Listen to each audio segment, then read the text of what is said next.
Hi friends, we are on a walk today. Say hi. It is a beautiful day here in Tennessee. Yes, it is. It is almost 70 degrees.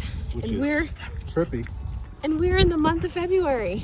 Yeah. So we are super thankful for that. And we're just taking a little walk. A little stroll with this one. And this one. And this one.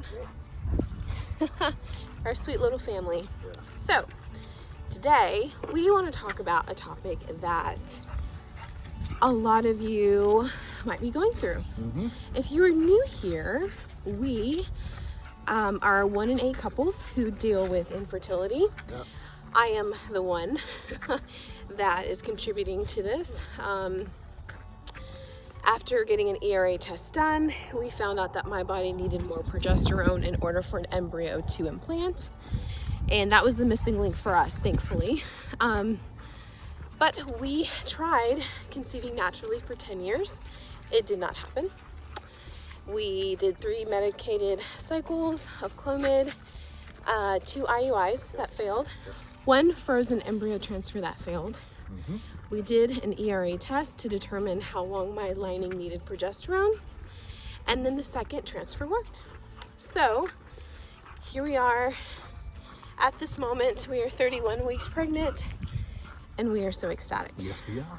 But we've had a lot of practice on finding joy in infertility. Yep. We've not been perfect at it. He's been way better at it than I have over the years, because let's be honest, when you are the woman who has the issue and you know you're the one who has the issue, it's harder, right? You feel like you're broken. You feel like you're failing your husband because you're not able to contribute in the way that you should be able to. Finding joy, trying to find joy in infertility is extremely hard. Yeah, it is. But you can choose to either be depressed and down, and it happens, and you have to allow yourself those moments too, right? Because that's natural, that's human nature. Yep. However, don't stay there, right? You don't want to stay there. That's the key. So, let's talk about it. Okay.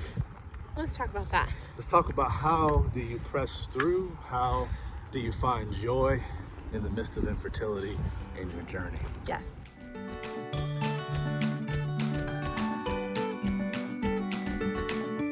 What we're talking about is how to find joy in the midst of infertility, and it's a challenging thing for everyone. It's human nature to feel the effects of what's not working.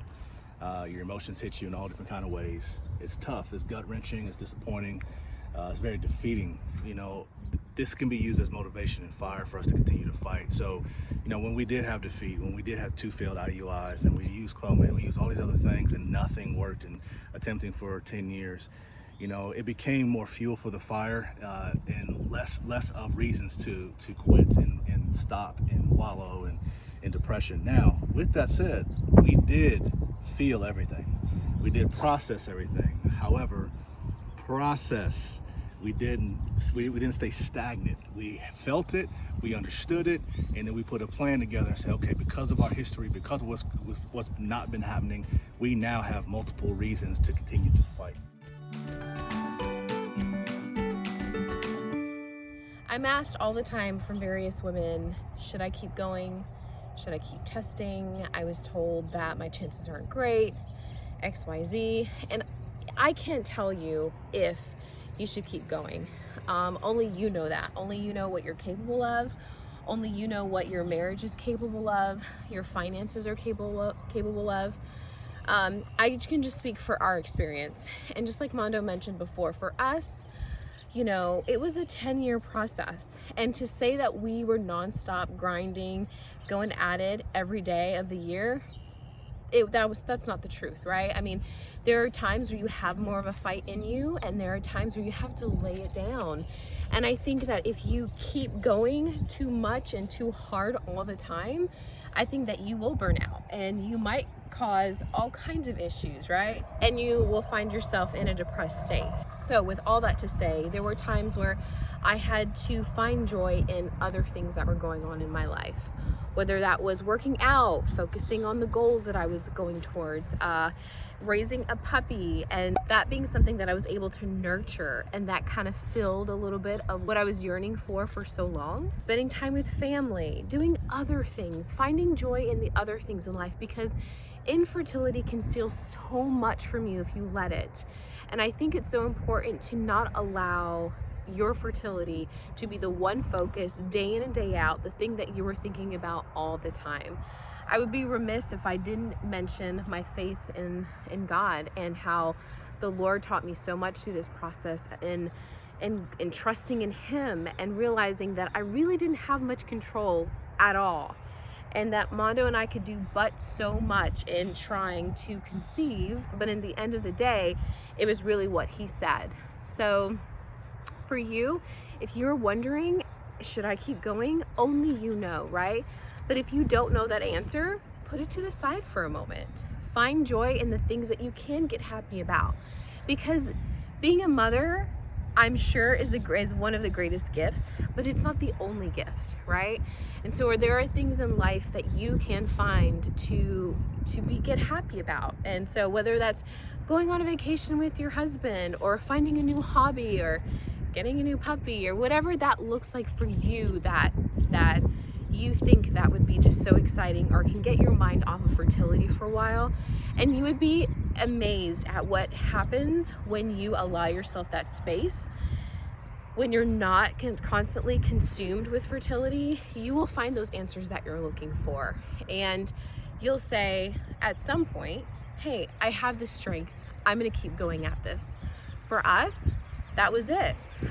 There was one moment where we kept talking about just dropping the whole idea of having kids. What if it's just he and I forever? But that really didn't sit well with us, and we knew in our hearts, and if we sat on it long enough, we knew that that's really not what we wanted. So we finally got to a point where we said, okay, we're gonna go after it. And but that was, I will say, that was after, gosh, maybe a year-long stretch of putting it to the side. Now, we always tried to conceive naturally. We always did that, right? I knew when I ovulated. I still timed everything. I didn't take pregnancy tests, but I always timed stuff. So we were trying without trying, I guess you would say. But the whole, like, we have to have kids at this time and all of that had to be put aside.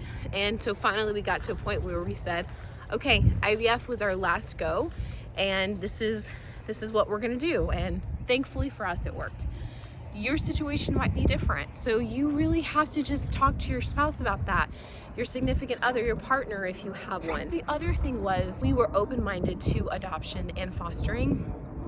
So it wasn't just, was it gonna be our child? We wanted to open our ideas and thoughts and options to other possibilities of becoming parents. And so I think when you keep an open mind like that, it gives you more chances.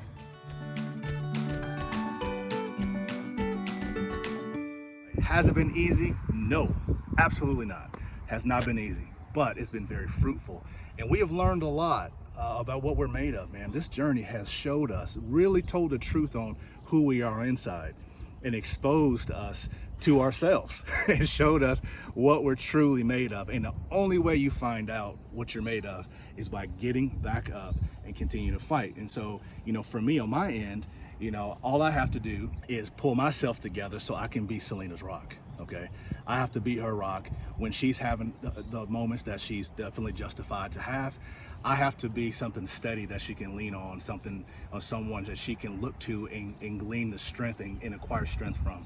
And that's been my role. Now, do I have my moments? Yeah. Have I vented to her or others? Yeah. But guess what? That's not going to bring us a baby.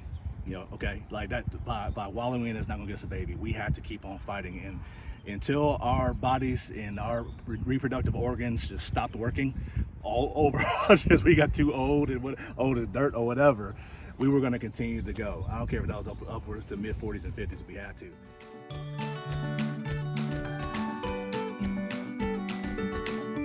We heard a lot of people telling us, well, y'all just too old, just stop. Just go adopt. Just do foster care. Well, just get some nephews or nieces or something. Or why don't you just babysit? I mean, we've heard everything under the sun as far as why we should stop, because it's just easier just to go do that. okay? But the one thing that we did not want to have as a family is the ugly R word, regret. We didn't want to have regret and live our older years saying, man, if we should have, man, we could have, if we only would have, and we did not want to go through that.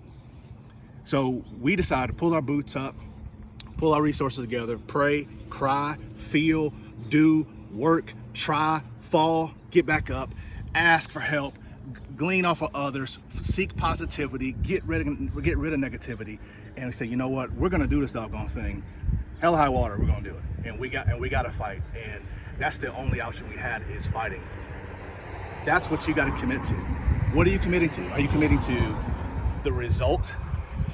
And I will feel good and I'll only fight if it's only guaranteed. Nothing is certain, man. But one thing is certain for our house is that we're gonna fight. That's the one thing we knew we were certain about. We weren't certain about the result. We weren't certain about test results. We weren't certain about anything. We weren't even certain about the money. We weren't certain about anything other than the fact that we were gonna fight our behinds off and do our part. And man, it hurt worse than we even thought at moments. But we were certain about where we stood in the whole process of not giving up and not quitting.